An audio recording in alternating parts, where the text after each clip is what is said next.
pays à l'abri syndicalement. C'est vrai que bon, c'est aussi quelque chose qui vous interpelle. La deuxième fois quand même que Jean-Marie était venu à Brest, c'était en janvier 2006.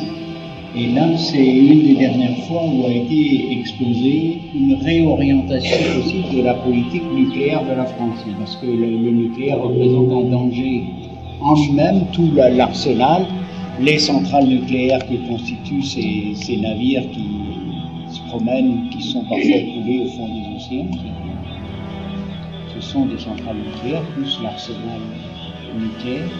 Et là, la dernière fois, Jean-Marie avait eu d'ailleurs l'occasion d'aller à l'île Longue écouter Jacques Chirac, et il peut peut-être parler de ce qui n'a pas été ni démenti, ni reprécisé depuis, de ce qu'était la politique expliquée par Chirac à ce moment-là de l'arme nucléaire, c'est-à-dire que la possibilité d'utiliser l'arme nucléaire. Parce que jusque-là, Chirac a dit qu'il n'excluait pas, parce qu'avant c'était uniquement en cas de riposte.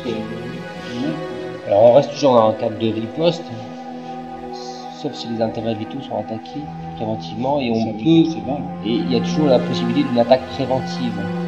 Mais l'attaque préventive, et c'est le but de la dissuasion, c'est qu'elle est très large.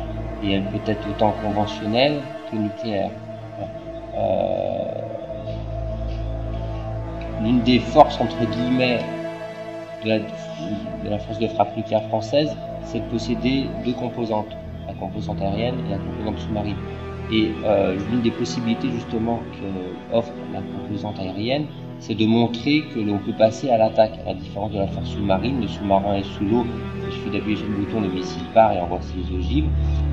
Les avions, eux, on peut annoncer qu'ils vont se déployer, qu'ils vont emporter la bombe, qu'ils vont s'envoler vers la cible, qu'ils se destinent vers la cible. Voilà, il y a un système de pression, et c'est là aussi où il y a l'action ça fait partie de l'action de frappe préventive, puisqu'on peut rappeler jusqu'au dernier moment l'avion avant qu'il n'envoie son missile.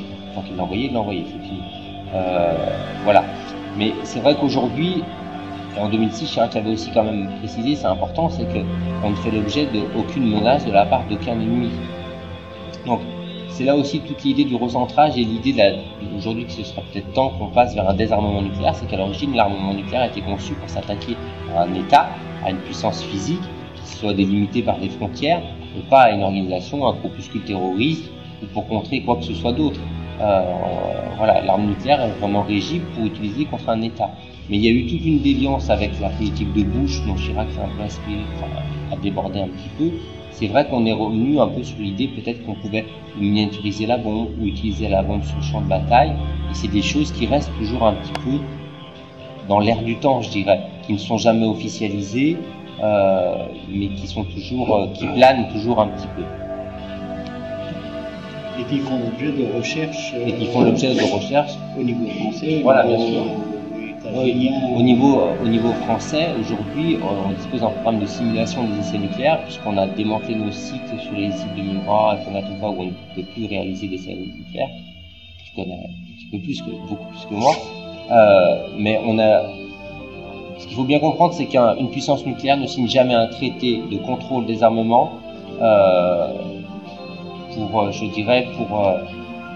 pour le plaisir des autres. Elle le signe uniquement parce qu'elle a trouvé une solution pour le contourner de cette manière.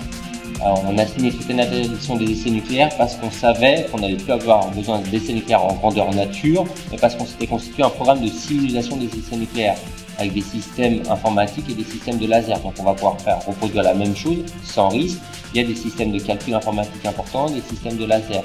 Donc on garde, si vous voulez, une longueur d'avance sur un autre pays. Nous, on interdit les essais à travers le monde, mais on va continuer de les faire via informatiquement parce qu'on a les moyens financiers pour le faire. On pose des moyens financiers. Et donc avec ces moyens de simulation, une des choses qui est quand même recherchée, c'est effectivement de diminuer la puissance de la bombe.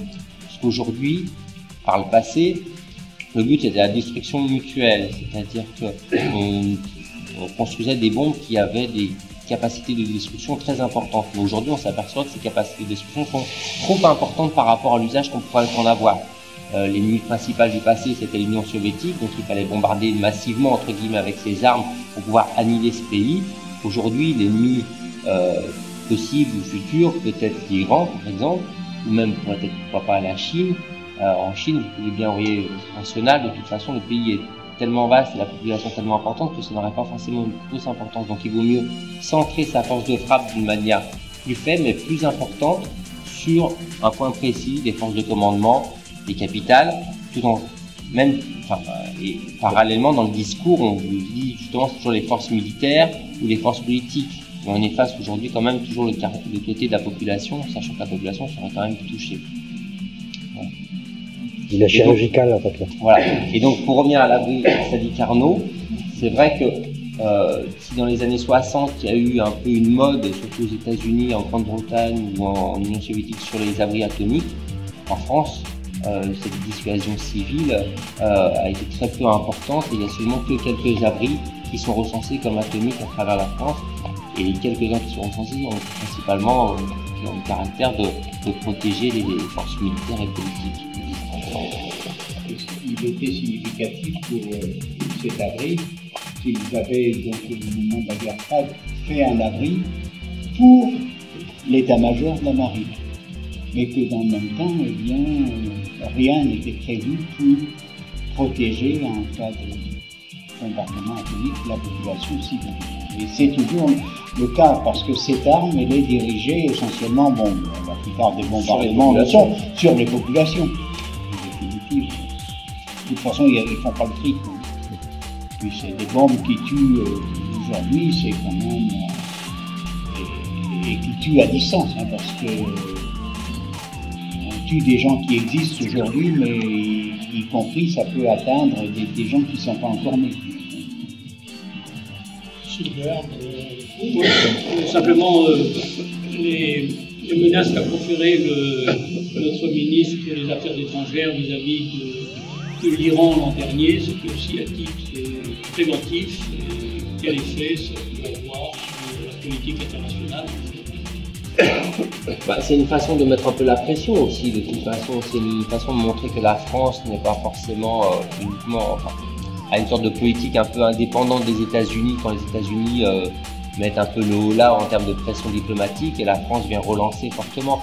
Apparemment, ce fut plus une sorte d'égarement de la part de Kouchner, soi-disant, mais la France aime bien avoir une certaine prédominance. C'est là le but d'avoir l'arme nucléaire, c'est là le but qu'on cherche le pays, c'est de pouvoir manger, comme disait un ministre britannique, à la table des grands, c'est-à-dire que vous pouvez vous imposer parce que vous avez l'arme nucléaire.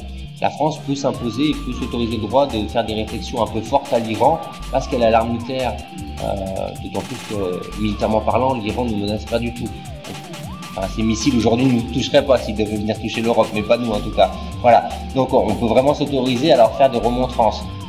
Mais c'est un moyen de mettre la pression. On va pas imposer une pression militaire parce qu'on n'a pas de menace vis-à-vis de l'Iran. Aujourd'hui, c'est vraiment une pression diplomatique. Aujourd'hui, par contre, il faut bien voir que les pressions diplomatiques ont un effet, somme toute, relatif. Ça ne reste que des paroles. La véritable pression, si elle peut exister, elle est économique. Malheureusement, elle va toucher les populations. C'est peut-être pas celle-là qu'il faut envisager.